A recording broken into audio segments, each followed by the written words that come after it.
नमस्कार। आज हम बात करेंगे कि क्या प्रतीक मंजिल है। प्रतीक यानी मूर्ति। हमने प्रतीक बनाया है और हम ही प्रतीक को बैठाते हैं। तो आज हम लोग प्रतीक को पकड़कर बैठ रहे हैं। तो क्या हम मंजिल तक पहुंच जाएंगे? क्या हम अपने घर पहुंच जाएंगे? क्योंकि हम भटक जाएंगे। तो आज हमारे भारत में इतने मंदिर बन गए हैं, इतने सारे देवी देवता बढ़ गए हैं और कई जगह पे तो मैंने ऐसा देखा है कि एक ही गांव में कृष्ण और राम के तीन मंदिर बनाए गए हैं। एक मंदिर वाला कहता है कि हमारा राम, हमारा कृष्ण तुमसे बड़ा है, क्योंकि हमने पूरे 6 फीट की मूर्ति बनाई है। तो हमारा राम कृष्ण तुम्हारे राम और तुम्हारे कृष्ण से बड़ा है, और तुम्हारा राम और तुम्हारा कृष्ण 3 फीट का है, और हमारा राम और हमारा कृष्ण 6 फीट का है।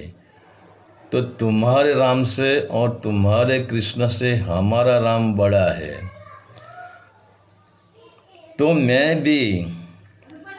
तो आज मंदिरों में विभाजन हो गया है, गांव में भी 3 हिस्सा हो गया है। बड़े राम कृष्ण वाला और छोटे राम कृष्ण वाला और बड़े बालक राम कृष्ण वाला। और अजीब सी बात तो यह है कि बड़े राम कृष्ण वाला छोटे राम कृष्ण के मंदिर में जाते ही नहीं है, और छोटे राम कृष्ण वाला जो राम का और कृष्ण का बाल स्वरूप की जो मूर्ति है, वह मूर्ति वाले के मंदिर में जाते ही नहीं है। तो ये धर्म हुआ कि गांव का बंटवारा। जब राम नवमी आती है, जब जन्माष्टमी आती है, तो वह लोग अपने अपने राम कृष्ण को संभाल लेते हैं। तो इसका एक ही कारण है, और इनके लिए हमारे जो आज धंधादारी साधु संतों है, जिसको बिना मेहनत अपनी ज़िंदगी वीआईपी तरीके से जीता है, और वैसे लोग जगत को कहते हैं कि देखो हम अकर्ता हो गए हैं, हम कुछ भी कार्य, कुछ भी मेहनत करते नहीं हैं, सिर्फ हम भगवान के चरणों में बैठ गए हैं।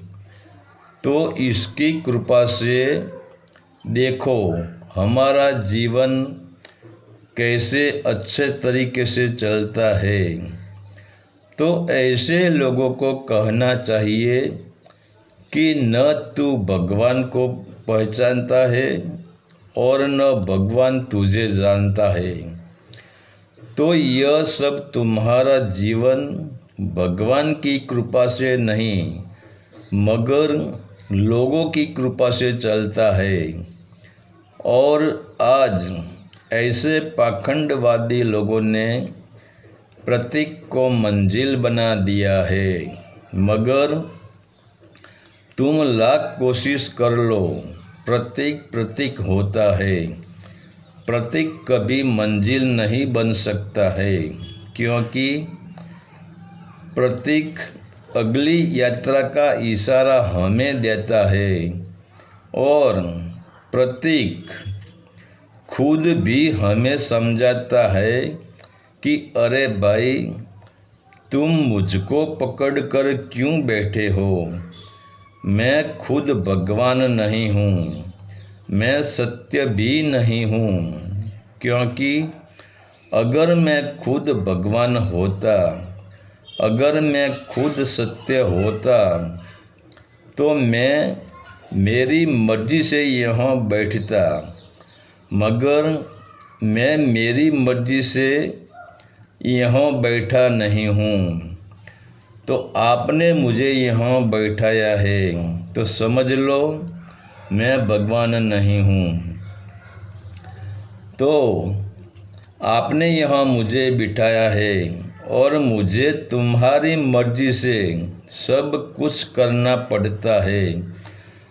तो तुमने मुझे बनाया है, तो मैं कैसे बड़ा हो सकता हूँ?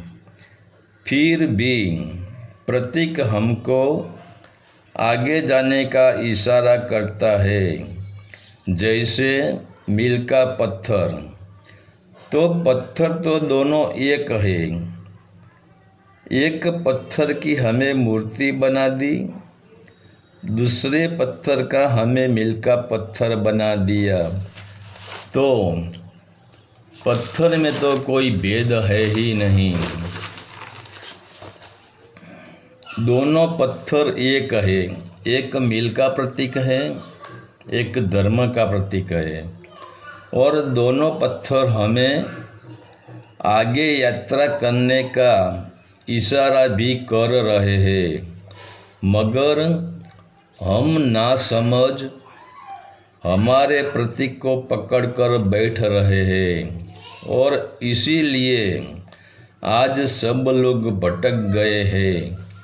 और वही प्रतीक के कारण आज भारत खंड खंड हो गया है, और वही प्रतीक के कारण आज धर्मवाद नहीं मगर कौमवाद फैल गया है, राग द्वेष फैल गया है, द्वैत भाव फैल गया है।